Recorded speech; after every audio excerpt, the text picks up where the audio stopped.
नमस्कार दोस्तों, कैसे हैं आप लोग। हमारे YouTube चैनल श्री जीवन मंथन में आपका हार्दिक स्वागत है। माह की त्रयोदशी तिथि का प्रदोष काल में होना प्रदोष व्रत होने का सही कारण है। प्रदोष व्रत सूर्यास्त के 45 मिनट पहले आरंभ होकर सूर्यास्त के 45 मिनट तक रहता है। प्रदोष का दिन जब साप्ताहिक दिवस सोमवार को होता है तो उसे सोम प्रदोष कहते हैं। मंगलवार को होने वाले प्रदोष को भौम प्रदोष कहा जाता है।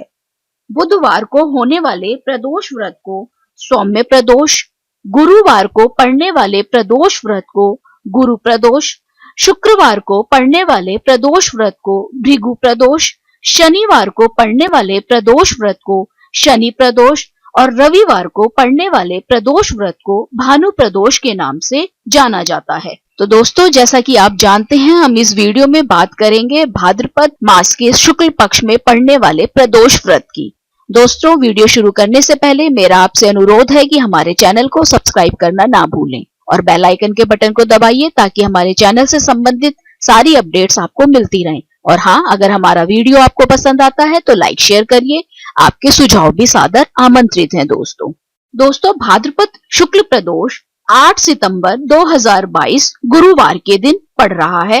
वैसे तो त्रयोदशी तिथि ही भगवान शिव की पूजा के लिए सर्वश्रेष्ठ है, परंतु प्रदोष के समय शिव जी की पूजा करना और भी लाभदायक है। प्रदोष व्रत एक ही देश के दो अलग अलग शहरों के लिए अलग अलग हो सकते हैं, क्योंकि प्रदोष व्रत सूर्यास्त के समय त्रयोदशी के प्रबल होने पर निर्भर करता है तथा दो शहरों का सूर्यास्त का समय अलग अलग हो सकता है।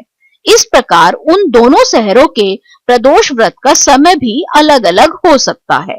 इसीलिए कभी कभी ऐसा भी देखने को मिलता है, प्रदोष व्रत त्रयोदशी के दिन एक दिन पूर्व अर्थात द्वादशी तिथि के दिन ही हो जाता है।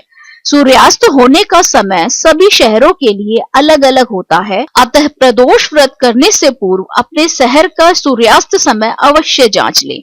प्रदोष व्रत चंद्रमा मास की शुक्ल एवं कृष्ण पक्ष की दोनों त्रयोदशी के दिन किया जाता है।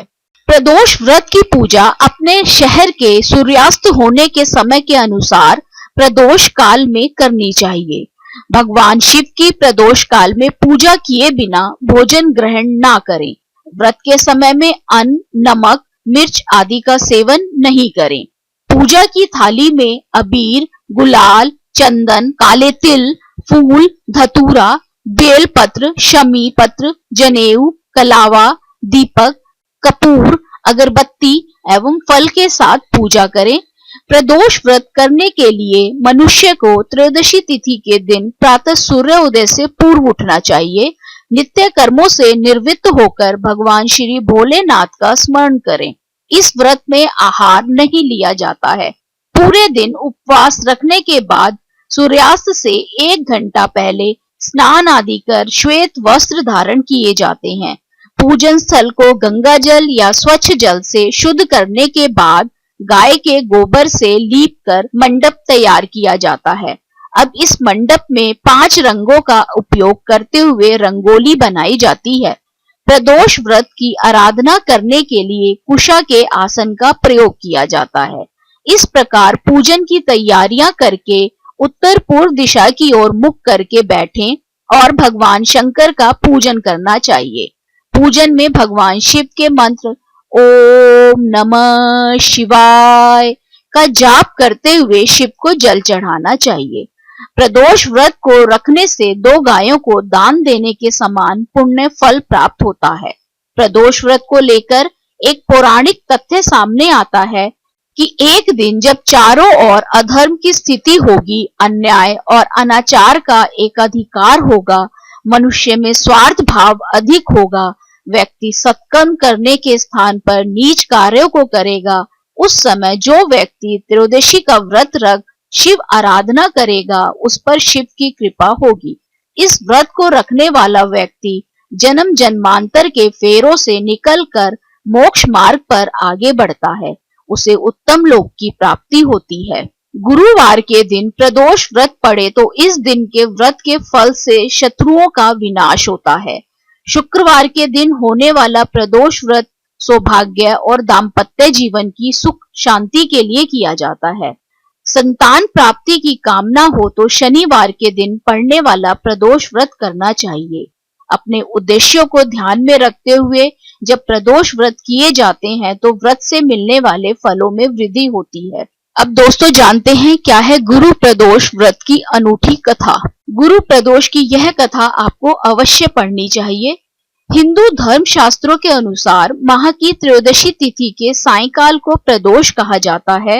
इस व्रत कथा के अनुसार एक बार इंद्र और वृत्रासुर की सेना में घनघोर युद्ध हुआ। देवताओं ने दैत्य सेना को पराजित कर नष्ट भ्रष्ट कर डाला। यह देख वृत्रासुर अत्यंत क्रोधित हो स्वयं युद्ध को उद्यत हुआ। आसुरी माया से उसने विकराल रूप धारण कर लिया। सभी देवता भयभीत हो गुरुदेव बृहस्पति की शरण में पहुंचे। बृहस्पति महाराज बोले, पहले मैं तुम्हें वृत्रासुर का वास्तविक परिचय दे दूं। वृत्रासुर बड़ा तपस्वी और कर्मनिष्ठ है। उसने गंधमादन पर्वत पर घोर तपस्या कर शिवजी को प्रसन्न किया है। पूर्व समय में वह चित्ररथ नाम का राजा था। एक बार वह अपने विमान से कैलाश पर्वत चला गया। वहां शिवजी के वाम अंग में माता पार्वती को विराजमान देख वह उपहास पूर्वक बोला, हे प्रभु, मोह माया में फंसे होने के कारण हम स्त्रियों के वशीभूत रहते हैं, किंतु देवलोक में ऐसा दृष्टिगोचर नहीं हुआ कि स्त्री आलिंगनबद्ध हो सभा में बैठे। चित्ररथ के यह वचन सुन सर्वव्यापी शिवशंकर हंसकर बोले, हे राजन, मेरा व्यवहारिक दृष्टिकोण पृथक है। मैंने मृत्युदाता कालकूट महाविष का पान किया है, फिर भी तुम साधारण जन की भांति मेरा उपहास उड़ाते हो। माता पार्वती क्रोधित हो चित्ररथ से संबोधित हुई, अरे दुष्ट, तूने सर्वव्यापी महेश्वर के साथ ही मेरा भी उपहास उड़ाया है। अतएव मैं तुझे वह शिक्षा दूंगी कि फिर तू ऐसे संतों के उपहास का दुस्साहस नहीं करेगा। अब तू दैत्य स्वरूप धारण कर विमान से नीचे गिर। मैं तुझे शाप देती हूँ।